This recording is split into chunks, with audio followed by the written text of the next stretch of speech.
Hi guys, welcome to Richard Cabile YouTube channel, and today's video I will teach you how to enable draw a zero to enable camera when the screen is off in your OPPO A5s mobile phone. And okay guys, but before we start, kindly subscribe to my YouTube channel by pressing the subscribe button and the bell to notify you if I have new videos. Okay guys, let's start. So okay guys, you only have to do is go to setting in your OPPO A5s mobile phone. And okay guys, here in settings, okay, scroll down and find the smart and convenient. Okay, click this. And okay guys, here in smart and convenient, okay, you can see the gestures in motion. Okay, go to gesture in motion. And okay guys, here in gesture in motion, okay, you can see the screen of gesture on the top. And okay guys, you all have to do is click this.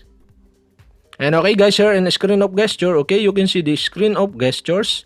And on the right side, okay, you can see the switch button. Okay, all you have to do is enable the switch button. And now here you can see the draw a zero to enable camera. Okay, on the right side you can see the switch button. Okay, you only have to do is enable the switch button on the right side of the draw a zero to enable camera. And okay guys, we have successfully enabled the draw a zero to enable camera. And okay guys, we can try it.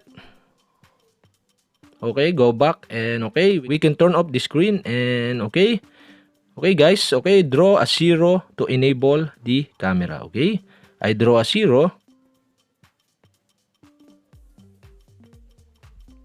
And okay guys, we have successfully enabled the draw a zero to enable camera in your OPPO A5s mobile phone.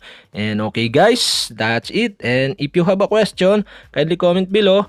And don't forget to hit the subscribe button and the bell to notify you if I have new videos. Okay guys, thank you for watching.